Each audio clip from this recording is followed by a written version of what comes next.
welcome to another match reaction show on Football Talk Podcast. My name is Ozzie, and I'm your host for this evening. What an embarrassing result yesterday as Plymouth pulled off a shocking 1-0 win against Liverpool. A lot of mixed reactions in terms of the result, especially from the fan base, which I'll touch upon later on during the show. So let's begin with a quick match review. Now, in terms of the first half, unfortunately, it wasn't a great start for Liverpool as Joe Gomez picked up an injury in the 8th minute and had to leave the pitch. Hopefully, fingers crossed for his sake that it's not a long-term injury as he looked pretty gutted when he was laying on the floor trying to get some treatment. And hopefully, we get to see him on the pitch sooner rather than later. But in terms of key moments of the game, there's not much to report. I found the first half quite boring. I was struggling to stay awake. The only highlight that I can remember was the fact that McConnell had a shot from outside the box that was parried away, and that was pretty much it. We didn't really attack the goalkeeper in the first half, and to be fair, neither did Plymouth. The only shot that they had was through Giarbi, their centre midfielder. He had a shot that went over the bar. In terms of the second half, Plymouth started the more positive as the attacking player right cuts in from the left hand side, has a shot. Endo manages to head the ball above the crossbar for a corner kick. And then moments later, this was the defining moment as Harvey Elliott lifts his arms in the air and blocks the shot. Unfortunately, a penalty is awarded for Plymouth. Their striker Hardy steps up and slots it into the back of the net to open the scoreline. Hardy almost gets a second goal, but his effort was parried away onto the post by Kelleher. And then Hardy has another shot from inside the box. Kelleher makes the important save, um, and it goes out for a corner kick. Liverpool produced, I'd call it a half a chance, only to the fact that there was no contact made, where Chiesa clipped in a ball towards the near post. Kwanzaa was too busy shoving or tussling with their player Mohammed Tian, I think his name was, and he completely lost focus and pretty much made no contact on that ball. A huge opportunity as he was literally a few yards away. Had he made contact on the ball, I'm pretty sure he would have buried it from that range.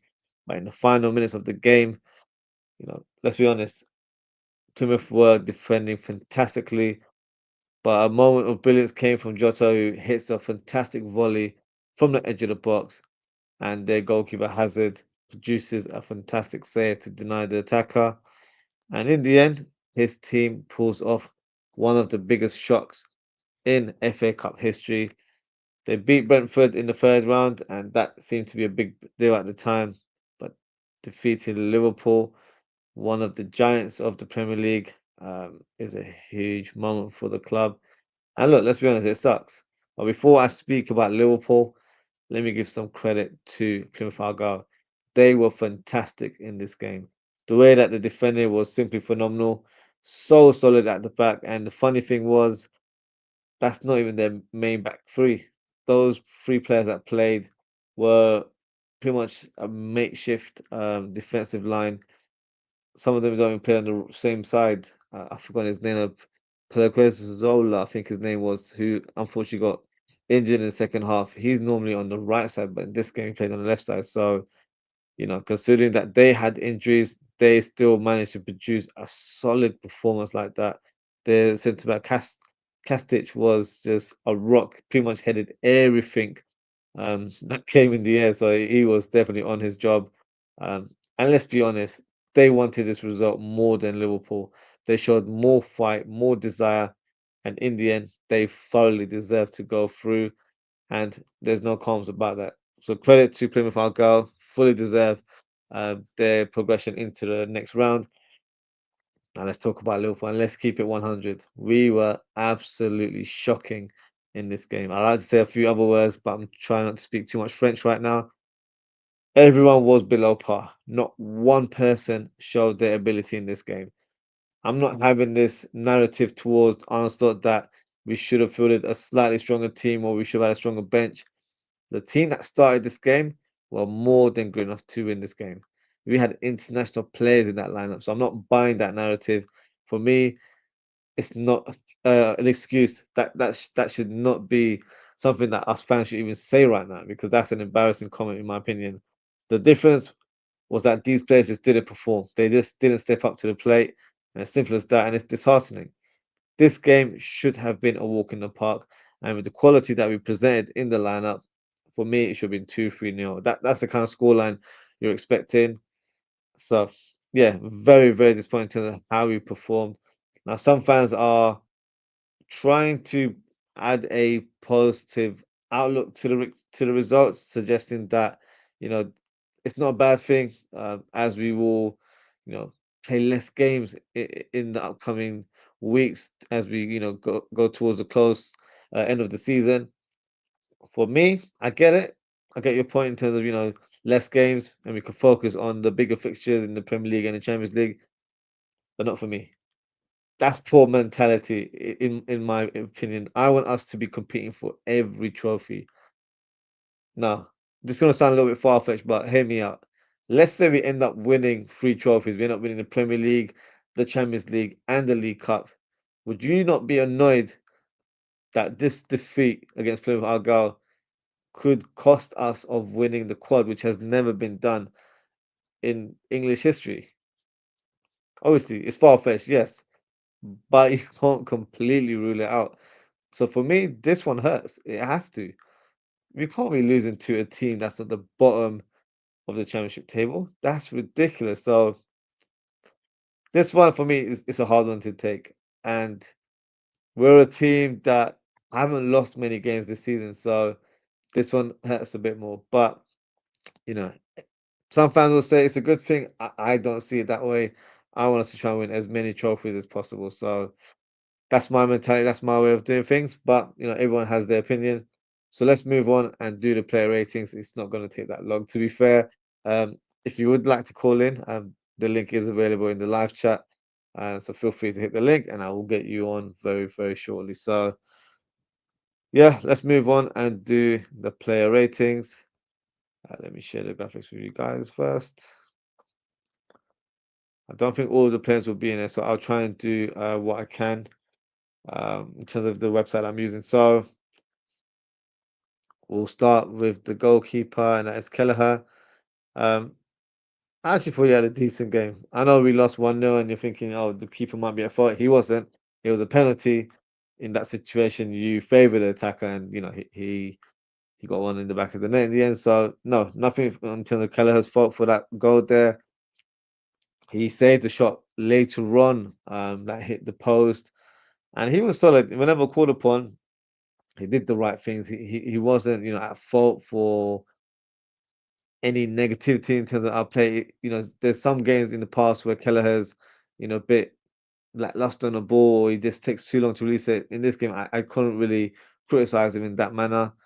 Um, Funny thing is, he had a shot in the last minute, which was a header from a free kick, which was it was a last ditch attempt from Liverpool. It was in the final seconds, and he got a header on target, and it's the same amount of shots that our attackers had in terms of Chiesa, Diaz, and Jota. How can our goalkeeper equal the shots on target ratio in this game? That's wild for me. So, we'll talk about attackers very shortly, but that just goes to show how awful we were as a attacking force, but also as a collective because we didn't create any chances in this game. So, yeah, disappointing. But in terms of Kelleher's rating, he's probably one of few that can say I did a decent job, not a great job, but decent enough. So he gets a 6 out of 10 for me. McConnell playing as a makeshift right back, obviously that's not his natural position. He's generally a defensive midfielder. I thought he did all right. I think, you know, it felt more like he was playing an inverted role rather than a traditional right back role. So whenever called upon, he did his job, made a few blocks, had a shot where, he had one shot, I actually remember, where it was on the edge of the box. He tried to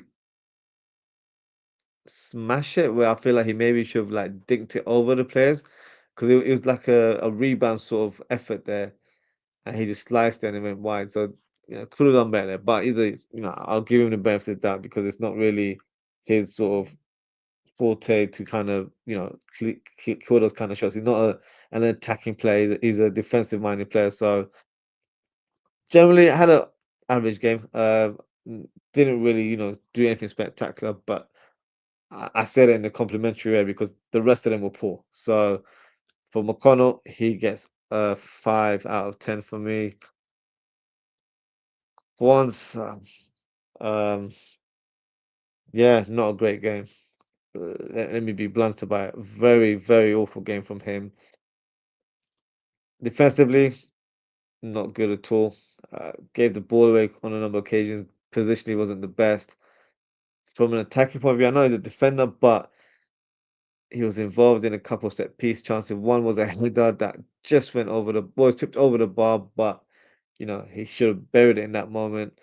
And then there was one moment before where he was tussling with their substitute. I think his name was Mohammed Tian, and big fella. Yeah, I feel like 6'6", like a huge guy. And he was just too busy focusing on like shoving him around rather than watching the game where Chiesa clipped in the ball towards the near post. Now, if he was focused, literally all he had to do was stretch for it and he could have like hit the ball on target and it would most likely have gone in. He was too busy, and by the time he realized that the chance was created, he missed the ball completely. So I don't know. And it's gonna sound like I'm, a bit emotional right now. I've given up on Kwanzaa. Um, I don't think he's Liverpool quality. The way he's performed this season, I just don't feel like he has the metal to play at this level. Now, in terms of his future, I don't think he's completely finished in that regard. I think for his own development, it would be best for him to go out on loan next season. I don't want to see him in the squad next year. I don't think he's good enough. If he was to remain, I think he should be fifth choice centre back, not fourth choice, because I feel like that's too much of a strong position. Because right now, we'll speak about the fella next to him. We don't have a lot of defenders available, so we've got a big game coming up on Wednesday. Do we go for Kwanzaa or do we go for a makeshift player in that centre back position? We'll discuss that in due course. But I don't have a lot of faith on him at this stage, and I've given him opportunities in my head to, prove people wrong, prove that he's got he's still a quality defender. I know a lot of us fans were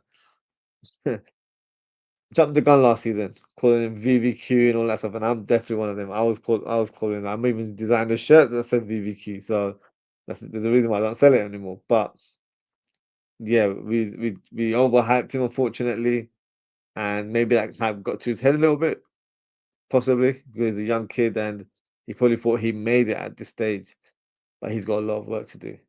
To play at the highest level, you've got to be thoroughly focused in every aspect of the game, on and off the pitch. And for me, he just hasn't applied himself that way. So back to this individual game rather than his profile. I thought he was quite poor from a defensive point of view, but also in moments where he could have had an impact on the other end. I just feel like he wasn't focused at all today. So yesterday, I should say. So in terms of his rating, I'm gonna give him 2 out of 10. I was very disappointed with Conte in this fixture. Joe Gomez feels a bit unfair to judge him as he's only just played 8 minutes. Yeah, real shame that he picked up. I'm not even sure what it was because before he sat on the ground, he made a clearance where I think Kelleher and Gomez were, it was a slightly indecisive moment where who makes the clearance.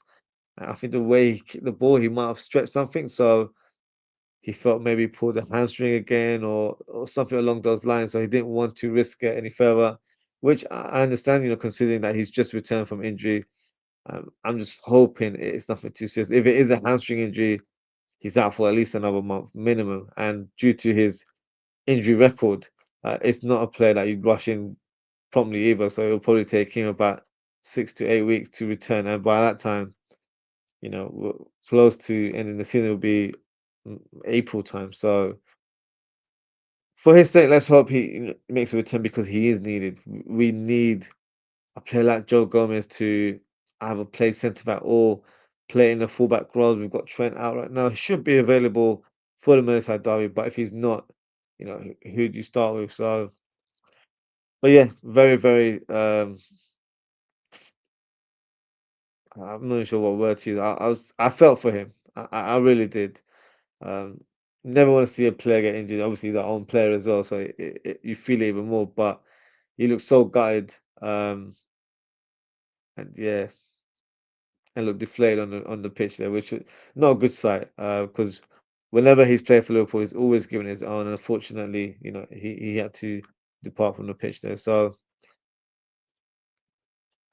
I'm maybe it's just because I rate the player, I'm just gonna give him a 4. Not to say he had a great, opening 8 minutes, but I don't feel like it's fair to give him such a low score because, you know, he didn't do anything wrong in those minutes. I just don't have the heart to give him a terrible score, so I'll just give him a 4 out of 10.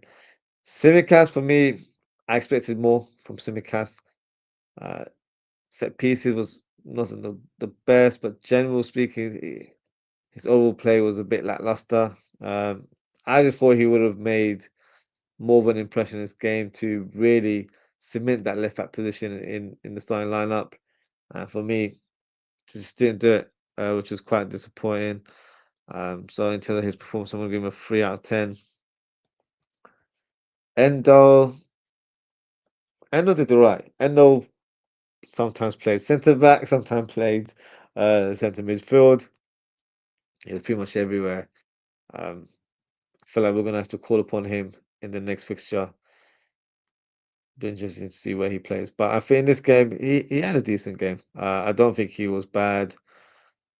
Unfortunately, it was a game where we weren't good on the ball, and that's not down to him.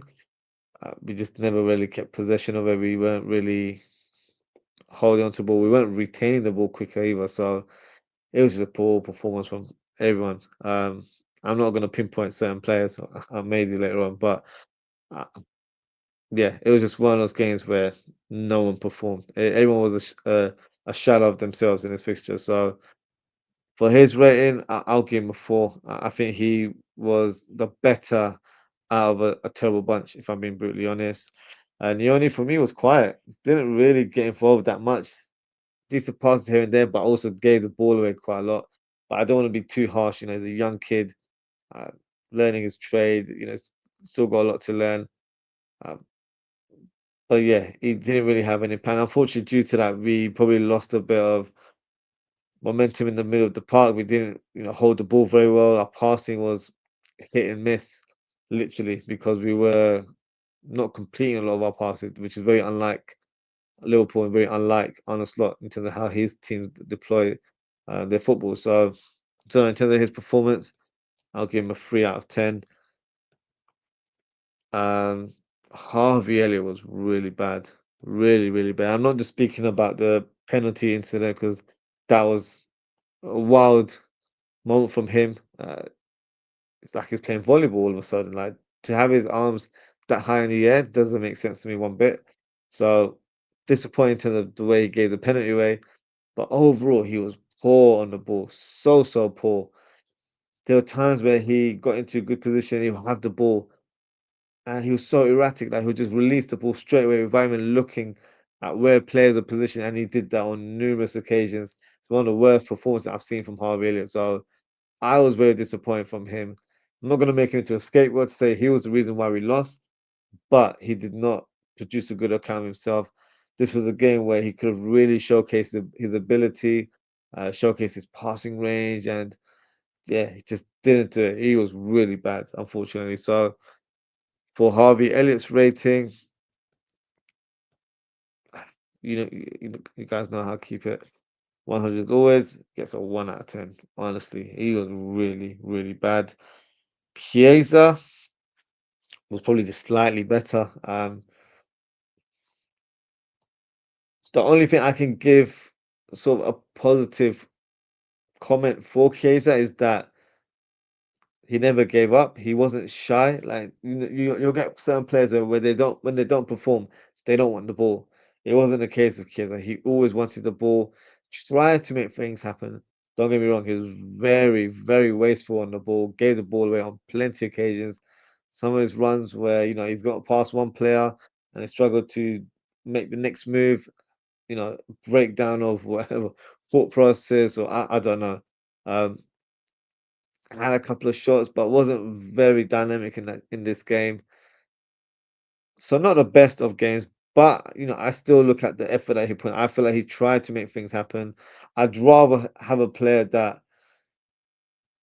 tries to do the right thing rather than a player who just goes ghost and doesn't really get involved at all. So at least he put himself out there to try and be a creative spark in the team, but unfortunately wasn't able to do so.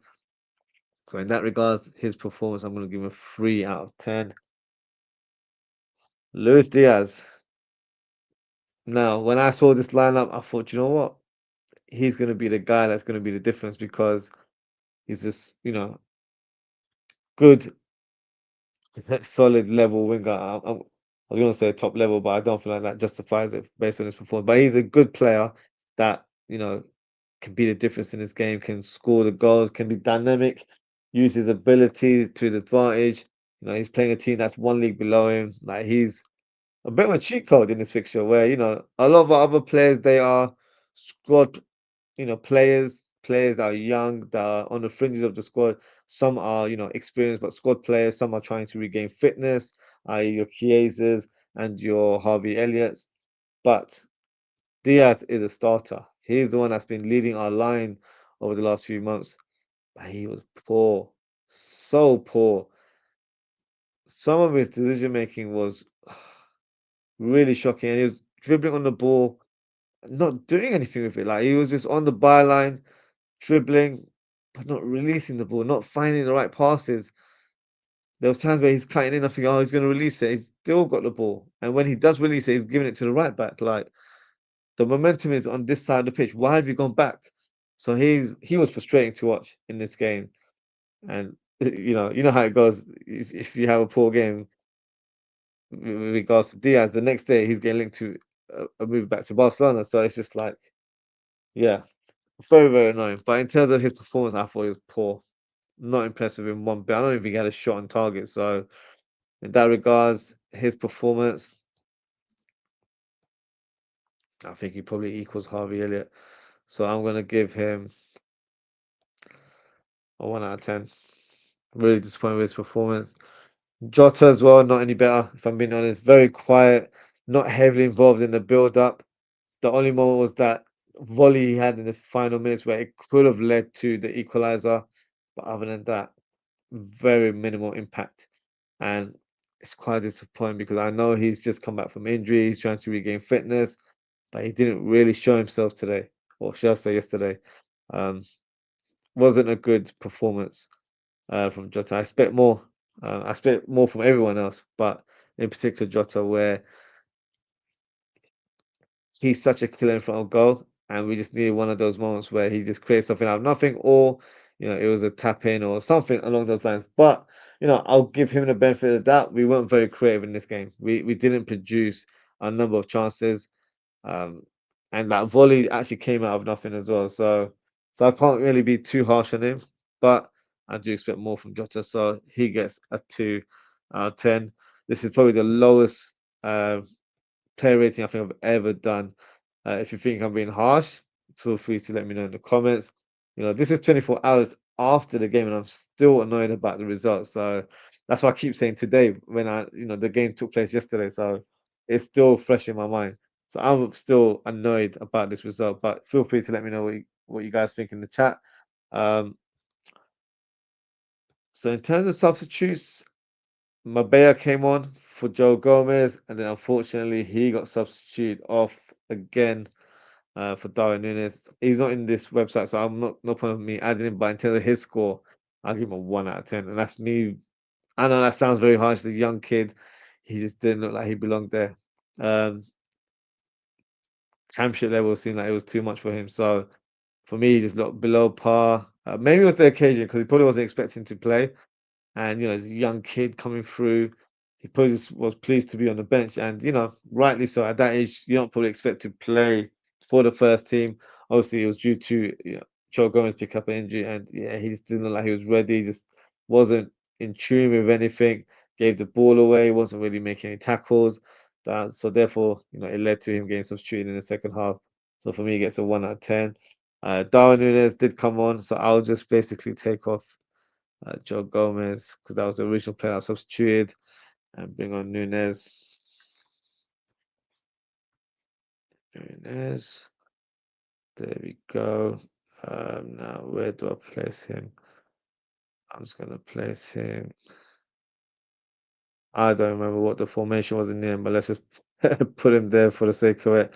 We also had Trainioni being substituted for uh, Kone Doherty, but I don't. Let me see if he's there. I very much doubt he was on this website, but you never know sometimes.